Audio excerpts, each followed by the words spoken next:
Welcome to Cook Mo Popcorn. It's so dry. That was a bit much, ma'am. A bit much? Nah, I think it was right where it needed to be. You just came in real dry. No, it came in with just the right amount. No, I came in like Beyonce, and you was like the rest of Destiny Child. You know, I didn't like that. Like I was there, but you were like there. I need you to be here with me next time. But anyway, how we doing, people? This is the Movie Lovers podcast where we debate or just basically talk about, as Sarah would like to say, movies, stand up, and whatever else on film we can find to watch. So I think that's pretty much just movies and stand up. That's all. No, I don't want to be debating porn and stuff. So I probably should that. We have to be. You can't just leave that open like that. Okay. So movies and stand up. You know, somebody's gonna be like, "Hey, have you seen Double Bang 737?" I'm like, "What?" No, I haven't. I haven't. I don't want to. But last week we got to debate Welcome Home, Roscoe Jenkins and Cinderella, because Welcome Home, Roscoe Jenkins was your feel-good movie and Cinderella was mine. We talked about it. We had a great conversation about it. And then we talked about what our stand-ups were. And your stand-up was, what was it? Elephant in the Room. Patrice Oneal. Good pick. Good. I know I gave you shit last week, but I feel like that's what I was supposed to do at the time. It is no way near in the class of Cinderella people. It was very disrespectful of me to say that, but I knew it would get under his skin, so I had to. So I apologize for my insubordination. You cut me real deep, Mo. You cut me real deep. Okay, I just want to apologize, for my actions beforehand. And my stand-up special was Bill Bellamy's Crazy Sexy 30. And after watching it again, I wholeheartedly stand by that. It was amazing. It was amazing to watch it again. I had a great time. Did you get a chance to watch it? Yeah. Yeah, I did. It's a great special. I liked it. But like one of like the biggest jokes in that stand up, right, with the Applejack milk, right? Okay. Right. Okay. I enjoyed everything about it except the end of that joke. Like I think that's probably the only negative thing I can say. Like I felt like it could have ended that joke much better. Did you tell him else, everything up to that point was fucking. I'm like, damn. And then like the Chris Hansen thing at the end, I'm like, oh, you could have went. I mean, they laughed and you got a great response, but it could have gone so much harder at the end. I mean, did you hit him up like, hey, yo, Bill, you released that special like 10 years ago, but you should change the ending. You should go back and change the ending to that joke because it could have been so much better. Did you tell him that? You did? That's just, I'm just giving you my opinion of what I thought about the joke. I don't need to be attacked for it, man. I give you shit. I give you. I don't know where all this is coming from. I'm just trying to. I Just trying to agree. get There were so many different angles in that joke. But I did like I really liked the callback to the joke. When she was in the bathroom, he's like, "Oh, she must have saw my Applejack milk." I was like, that is a goal. That is a solid place to slide that in. Like, oh my God, it was pure gold to watch him slide it in right there. Me, every inch of this special was relatable in some form or fashion to whoever would watch it. It had current events. It touched on a few current events. It had the Michael Jackson situation. He talked about Lil Wayne. He talked about Farrah Fawcett. he he talked about the lady and the monkey. Like, at this time, no matter what else he slid in there personally, everybody could relate because he has so many current events and so much stuff that everybody has saw at the same time. So for me, it was a dope way to see how to creatively flip something to have something everybody could enjoy watching. So as a student, that's why I like this stand-up special. Just for me as a student. But Elephant in the Room was a good one too. Yeah, I really like that special, and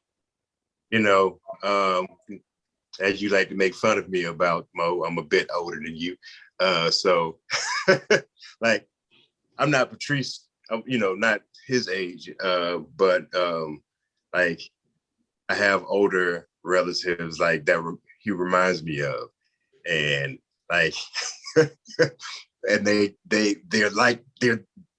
this type of dude, and they talk like this, got friends like this, and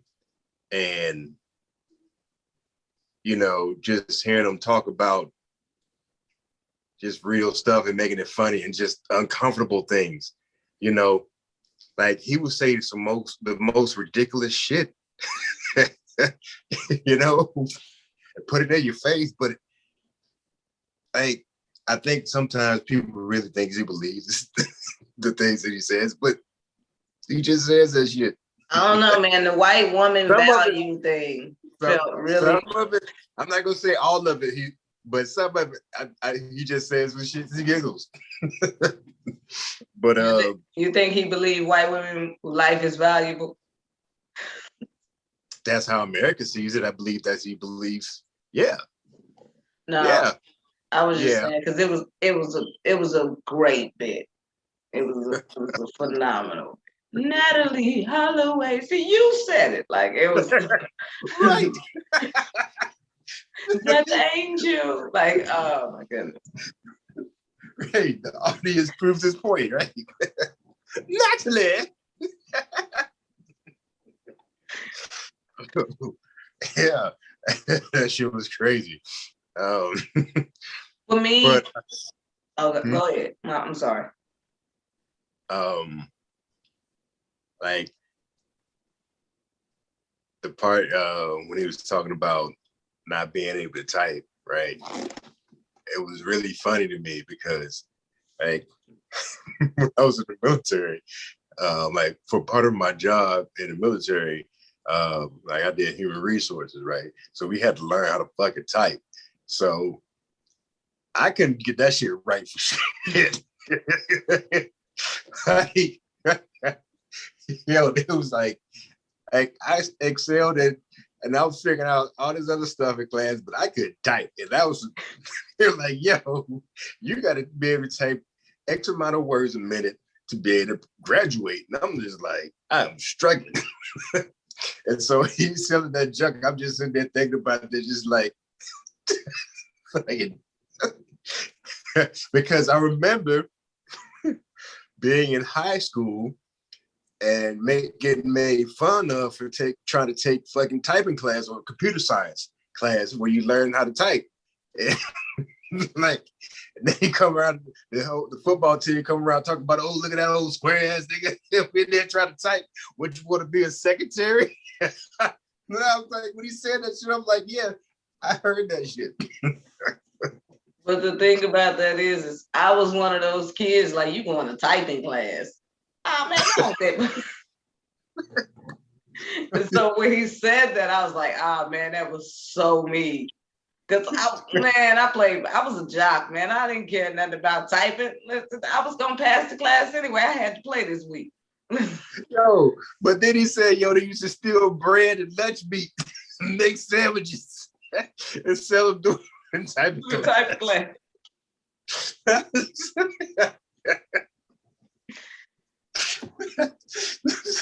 Fucking hilarious. It was definitely one of the more bolder stand-ups. Like back in the day, like stand-up was like a bold sport.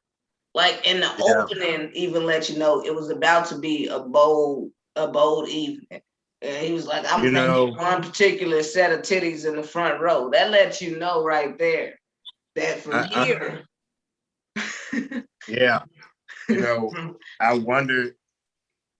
sometimes wonder if Patrice, had lived to this day, like would he would he have made any adjustments to his comedy because of, because that was like the end of an era almost, really, where you can really say the shit that he was saying and not get, cancel culture, I believe it still can be done, but it's few motherfuckers that can get away with it. Charisma to Rob. Charisma. Right. He might have been one of the ones that could pull it off. That was a charismatic dude, man. Charisma, man. Like I always tell people, like 75% of the time, 75. It used to be a lot higher for me. I used to say higher, but 75% of the time you can get away with a joke if you believe it. If you're confident in it, in saying it, and you sound like you believe it when you say it, just like the white woman value. You know, like right now, how many people would get upset at that? But if you keep pushing that narrative, people are going to start thinking about it because you believe it. You're right. I understand you don't like it, but I'm gonna keep pushing it on you until you think about it. Just thought about that. That's kind of like my white baby joke. See? Yeah, I went over unexpectedly well. And then when they think you can't push it no more, you push it a little harder. You know, and then as long as you believe it, they believe it. So that was the beauty of watching it for me. I'm like, man, like the confidence in which he's speaking this right now makes people buy into it because they believe this is really what he believes. Yeah, I mean, he had like the confidence of a young, like, well, shit, I ain't gonna say young, just over Richard Pryor, because Richard Pryor had that confidence on stage. You said whatever fucking felt, like, didn't give a fuck. If I think it, I'm saying it. Like, or if it's a thought, I'm trying to work it out. And then once I work it out, I'm gonna sell it to you. It's just like a movie. Somebody trying to pitch a movie. You can know it's a good movie, but if nobody want to buy it, you decide, wait, hey, am I gonna try to, film it and stuff myself and get it through film festivals, or am I just done putting out the movie? So you just keep trying to, push it in their face. I don't know. It's just my thought process. I like to push boundaries, so I'm totally for pushing boundaries. They say stop. What was your favorite joke in Crazy Sex and Dirty? My My favorite bit in Crazy Sexy Dirty, I'm not gonna lie, it was the white woman and the monkey. Like, for me, oh my God. Oh, oh my God. Who is this bitch?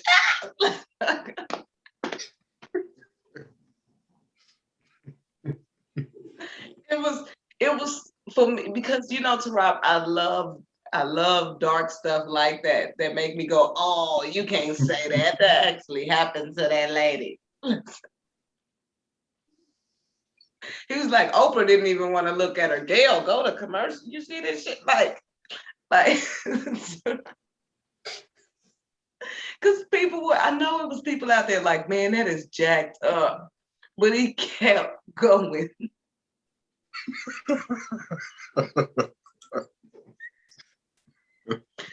Think about it.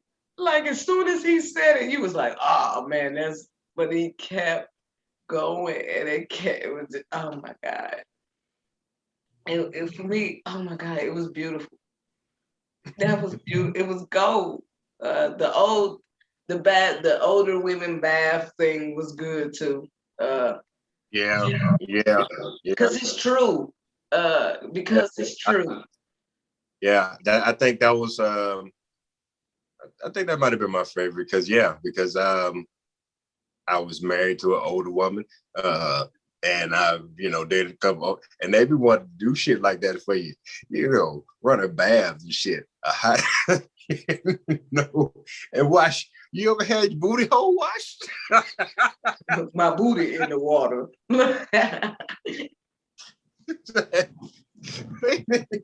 You never had a man treat you like the king that you are. Like, oh man. That shit was real. Bill Bellamy happens to be one of my favorite comedians. Like I don't know if because I've watched so much Bill Bellamy stuff. Like, I've pretty much watched all his old specials, but he has bits that are so similar to mine in life that it's so hilarious. I can't tell. I'm happy. I know who he is, so I know not to touch those bits. But he got some good bits, man. Like eating out, like when you can't eat nowhere else. When your mama say we not eating over here. Mm-hmm. I gotta figure out what special that is, and I'm gonna send it to you. But it's a good special. Back to My Roots is what it is. Okay. Yeah. See, it didn't even take me long. I love Bill Bellamy.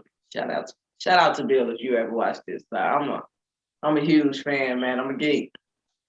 Anyway, favorite joke out of Patrice. What's your favorite joke from that? Oh, you already said the bath.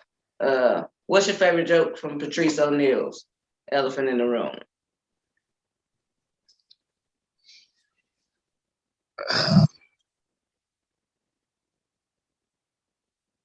When he was talking, I think when he was talking about just back in the day how it was and like football and sports and shit, and how how football was a gladiator sport back then, and like niggas was like it was the shit was real. Like you said, real, like the game has changed. I remember as a kid seeing some fucked up shit happened on the high school football field. Like my older cousins, like they would like head hunting was My brother was a quarterback. I know it all too well. He was a quarterback. I know it all too well. It was I know what head hunting looked like. But it was like such a like they did crazy shit like that. They didn't give a fuck. And it was just what it was because you knew what it was sending your son out there at the time. As fucked up as that sound, that's what it was at the time. It was like, lady, you send him out here with these killers. He was like, take the socks and put him in the helmet. He danced around this thing in circles. Like, motherfuckers did shit like that. So yes, it's probably good. that a lot of things in the NFL or football has changed, but it definitely used to be a gladiator sport.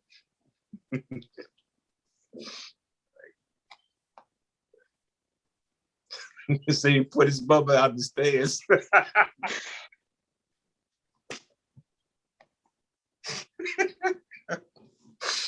Oh shit. Oh, that shit killed me.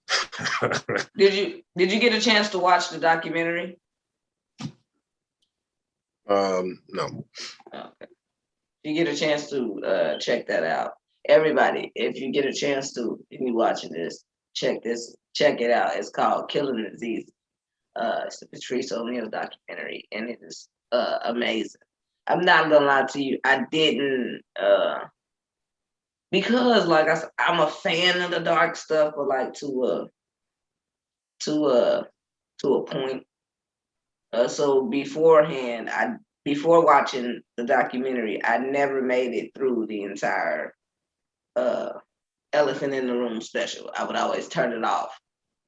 But after I watched it and I enjoyed it, and then you said it was your favorite special, so I watched it again. So that makes the second time I have completed it. So what was making you turn it off? What do you mean what was making me turn it off? What particular, were you getting to a certain point every time, or you were just watching it bit by bit, or I'm usually like terrible at like if the first joke don't get me, I turn it off. I still haven't made it through Chris Rock's Tambourine yet. finish that one? Like some stuff I just get to through the first joke, and I'm 99% sure once I finish watching Tambourine, I will love it. I can't remember if I finished that or not. But that's what's scary to me, because I'm sure I'll love it.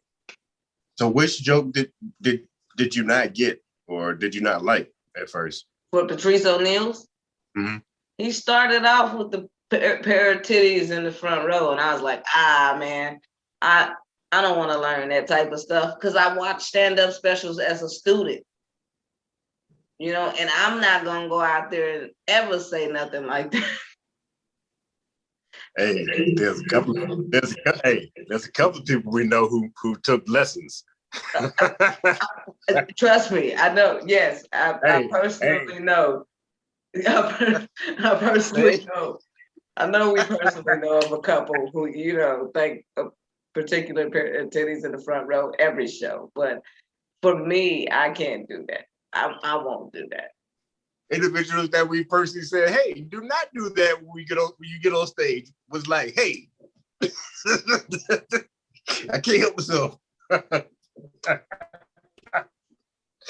Yeah, they took lessons. And then for some reason, I'm really into the more energetic comics, and I don't know why that is. Like the more energetic the comic, the more entertained I am, because I'm an energetic comic. And see that, and I'm not. So yeah. Like I like Ron White. I watched the last special he did, and it was the only thing of his I've ever watched, and I really liked it. So I'm gonna leave it at that because I don't want to, you know, diminish my, so I'm gonna leave that. You don't want to diminish your what? My opinion. Like I don't want to go watch later stuff and go, I don't really like him. So I'm gonna like the one I liked. Okay. Like I love Fluffy. Don't make that face like you had to think about who Fluffy was. Don't do you know who it is. Okay. I like energy. You know, energy is the big thing for me. You know? Yeah. I mean, as you watch Crazy Sexy Dirty, you know, it starts off as a big ball of energy. Let's get into it. Let's talk about Michael Jackson, fucking doctor. Like it just like the man is a big ball of energy. Yeah. Yeah, that takes a lot. It takes no effort at all to rob because I'm a fool. And Oh, we are natural clowns. When you naturally giddy like that, you know, nah, man, it's easy. It's easy. I can be getting from one spot. I can be getting from here. See, but then I don't like, need to run across the stage for that. and then like most of the time, I'm always told to, you know, calm down, you know, chill out. You know, but when you're on stage, ain't nobody to tell you to calm down and chill out. So you just get to let all this energy out. Like I get to let all this energy out like I'm 13 and run across the stage and act a fool. Like I love that. Like when I get on stage, I feel like that's, you know, my space to just be a kid. Just run around, have all this, let all this energy out. That way I can come home and, you know, not be so energized. Yeah. I'll be So energized. is what you're saying is that your wife lets you go out and do comedy. So it's basically like let you go out for a walk, or go to the park and tire yourself out. Yeah, exactly that. Like, don't you got a show today? God, like, quit pinching my feet. You ain't got a show today. Oh my God, I'm really irritating to Rob. If I ain't got nothing to do, I'm like a child. I am like a child. I demand attention. That's why I do comedy. I think it's why I'm good at comedy because I demand attention. I don't give a fuck. I demand it. I see. It's been like this since I was a child. My mama had 7 kids to rob. Either you demand attention or you get left out like the rest of my brothers. Oh, what was your favorite joke from Elephant in the Room? Oh, I don't want to say it. I don't want to say it. It's definitely the arguments and relationships bit for me, man. It's definitely that. without saying the bit, it's definitely that bit for me, man. You don't want to say the bit. I put this fish through a fish tank like that.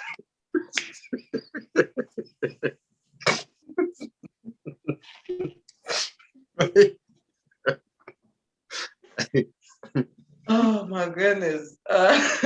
It's not supposed to be funny, but Jesus, I've seen it. So, I mean, it's hilarious. And you can't say shit like that unless people think, unless you are confident enough to make people believe, like, hey, this is my thought process, and ain't shit you can do about my thought process. Right. And but accept it or get out. You know, it works, and it was gold because it works, and yeah, that charisma, man. But, yeah. It. I think Charlie Murphy also had that same charisma. But yeah, goddamn notifications popping up on my phone. I need to shut off my Snapchat notifications. Too old for that shit. Care about your Snapchat? What are you doing with Snapchat? You way too old for Snapchat. I just said that. 146 years old and got Snapchat. I don't even have Snapchat. You know what? Anyway, I'm not gonna let you hurt my feelings anymore, Mo. Because I'm not too old for Snapchat. I like filters too. It look like you like filters. You be walking around with a little halo on your head and some dog ears. No, my kids used to be on that shit all the time. So they're not allowed to have social media. So, but they want to have the app or experience all the little filters for the app or whatever. So I download it on my phone or whatever. And then I'm like, all right, you can look at it and I'll send you pictures that you take of yourself. But Yeah, y'all don't get social media until you're grown. Yeah, I agree on that. Social media is not a place for the kiddos. So we did feel good movies. We did stand up specials. What would you like as a student of the game, which is what we are? What would you say your biggest takeaways were from the two specials?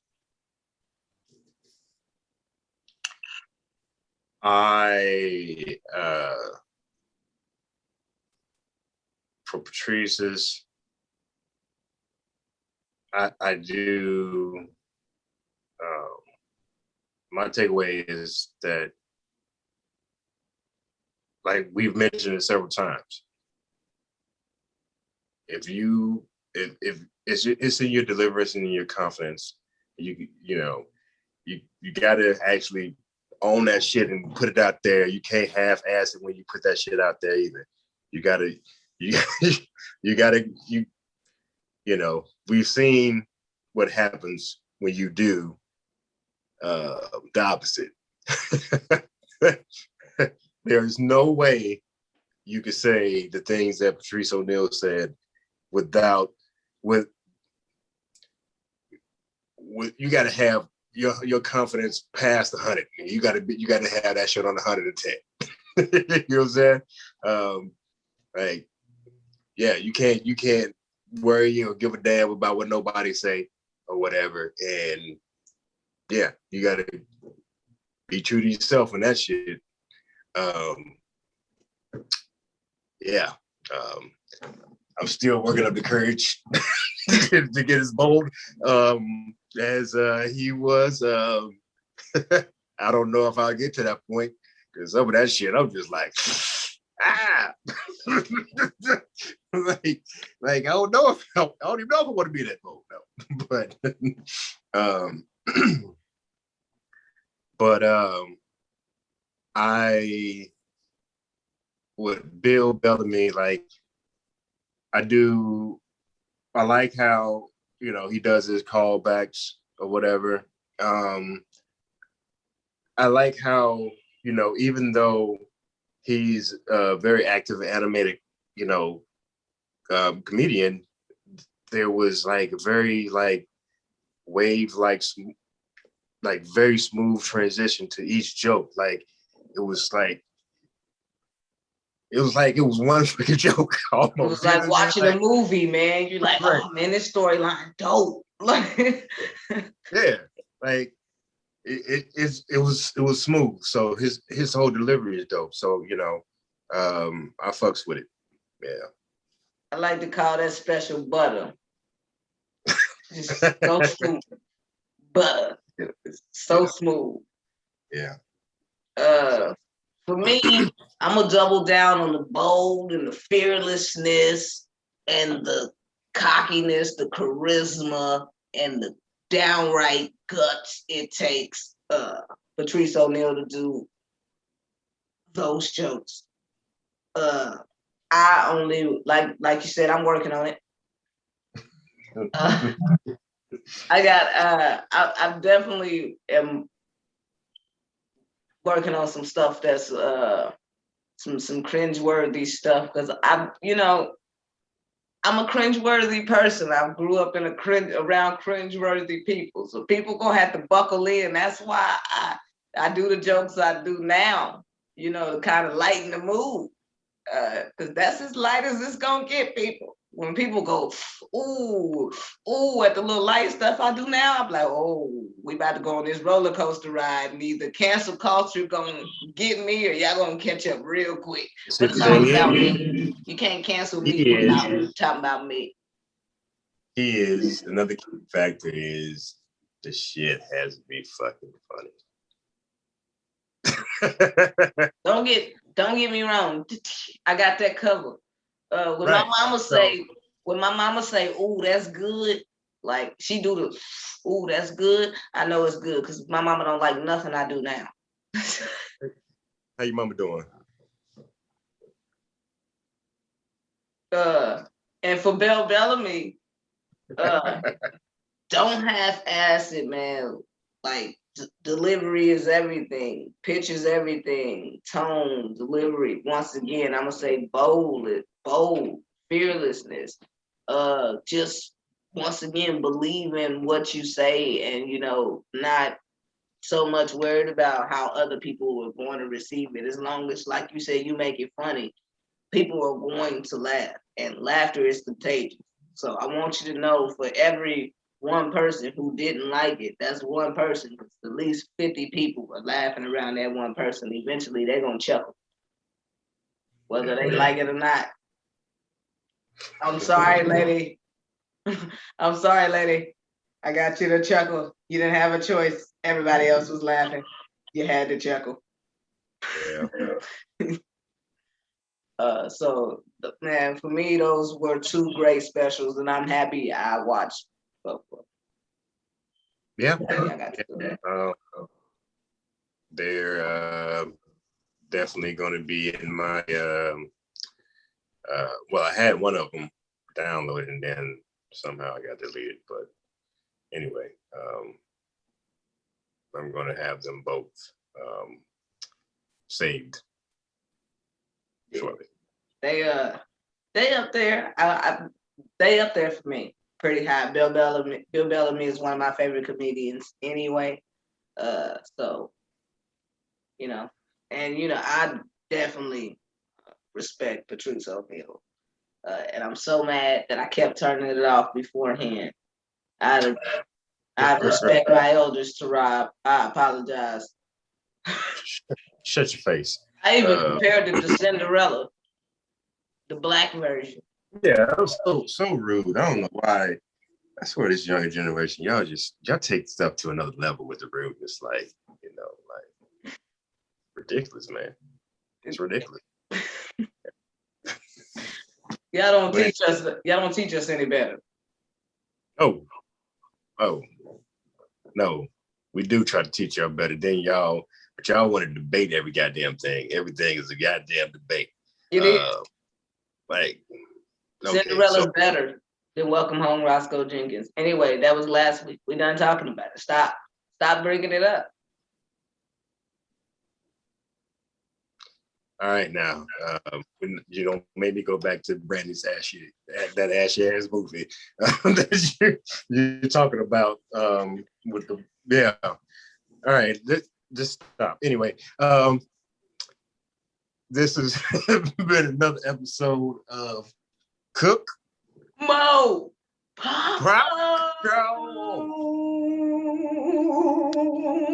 Once again, I went Beyonce, and you were here. That was fresh.